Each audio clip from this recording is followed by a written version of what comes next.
In this video we cover 4 beginner tips for Adobe Illustrator, and if you hang around to the end there's a bonus tip for you, so make sure you watch to the end. I don't want to waste any more of your time, so let's jump straight to it.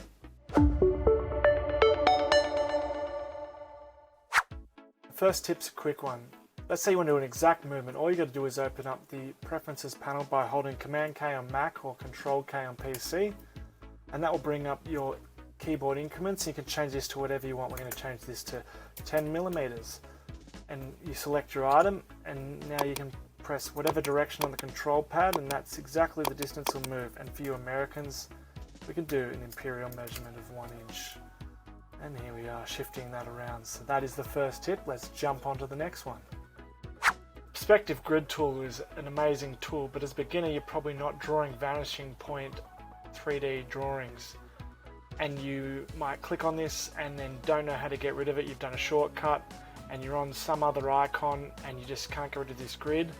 Well, all you got to do is make sure you're selecting back on the Perspective Grid tool, and in the top left corner there's this little box, 3D box. You just got to click the arrow off. Now it's going to be slow because I'm screen recording, but it'll be very quick on your computer. And there you go. You'll thank me later. Might seem simple, but I guarantee you'll get stuck on it once. There are 2 fundamental ways to input text into Illustrator, besides the more complicated ways which you can see here. We're not going to go into those now, just the 2 quick ways. We'll start with my favorite way, and it's by drawing a text box that gets filled by Lorem Ipsum. You just do that by dragging a box across, and you can do some pretty cool things with that. Now by clicking the black keys, you can click here and draw a second box. Now this is an overflow box, so say you want to input lots of text, you can create columns this way. And just to demonstrate, say I change the size of this box, that text flows over. Now you have all your quick text tools just dropped in below here, or you can come to the properties bar and scroll right down and you have all your text, character, paragraph type tool. I like to have this expanded with all your different character tools, paragraph spacing, distance of letters, font height. There's a lot you can do. I'm not going to go into that right now. So let's go into the second way to input text. Let's delete that. It's just clicking and it'll input that. That's the same as a copy paste of text. It's not going to put it into a text box unless you draw it. Now you can change the size of this font quite easily and manipulate it by grabbing the bounding box. I don't really use this way very often. I'm always inputting the text the other way, but that's another way to do it. So if you'd like me to go into more depth in the text tool, just comment down below on what you want to learn, like any word thing you use a lot that you'd like to learn in Illustrator. I know all those. I spent a lot of time in publishing. We mostly use InDesign, but the stuff flows into Illustrator, so I can teach you that. So let's jump on to number 4. Alright, number 4, alignment. So to get the alignment tool up, there's 2 ways to do it. One is coming up to Windows and choosing Align, and that will bring up the full suite of alignment tools. Let's just collapse that for a second. The other way is to make sure Properties select. Come over here and select everything you want to align. And Properties is like a universal hub for everything you can do with those objects. So here's a line down here, so you can scroll down. Make sure that you're selected and hit these 3 dots here, and that will expand that menu like we had before.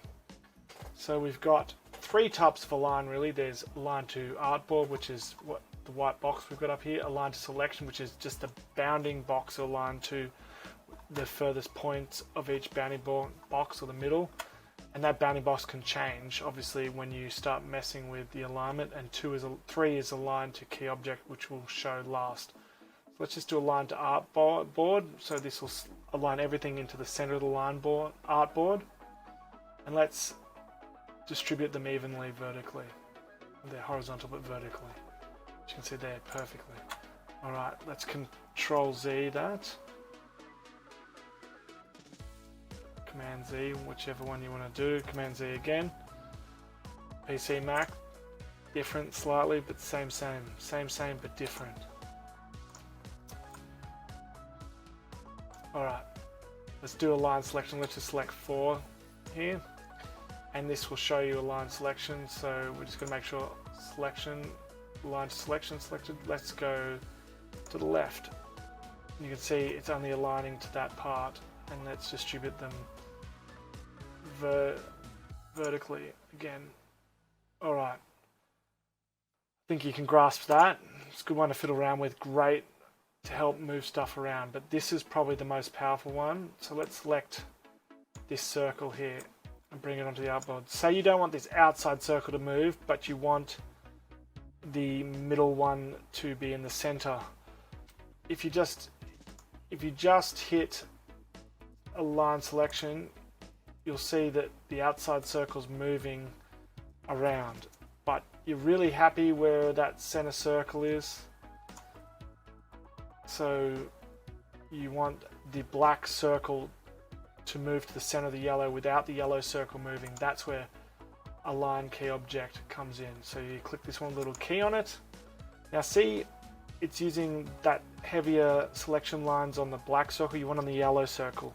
So on Mac, I'll put up what you do on PC on the screen, but you just hold Option on Mac and then click the outside circle, and now that's the key object is going to align to. So now we can move the black circle to the center of the yellow independently and not altering the yellow circle because you're happy with the position. So that's probably the most powerful one.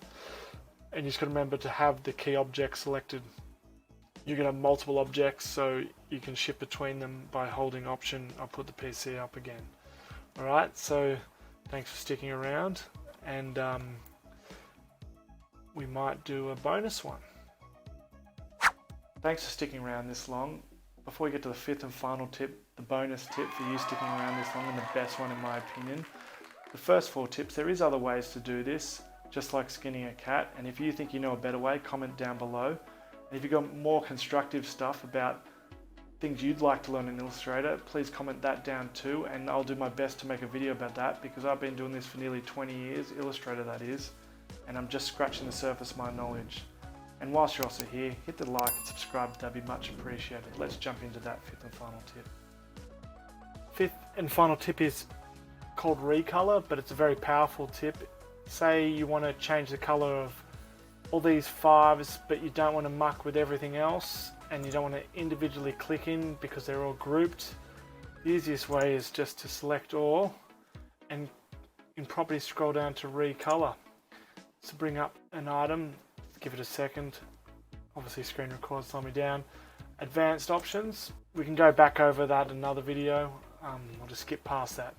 Let's change the blue 5s. So you see all the colors you can see represented, every color, that's the black outline, so every single color that's selected is visible here, and you can double click this box here, and now it brings up the color selector. You can change it by clicking around here, but I like to have pre-saved a color swatch and coming up. I feel like I want it to be more of a poo brown.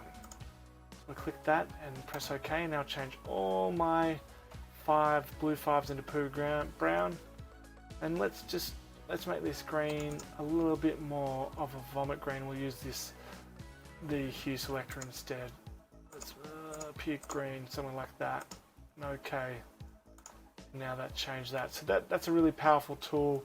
Instead of you trying to select, or you want everything to be the same color, say you wanted all those backgrounds to be the same color, but you still want to keep the black lines, you can't just click and do that, because it'll change the 5 lines into backgrounds, and that's another good time you could use the Recolor. So we'll just do that again, come into Recolor, and this time we're going to obviously skip through that, come down to Advanced Options, and we're going to go through and select every color we don't want and choose the same poo brown swatch.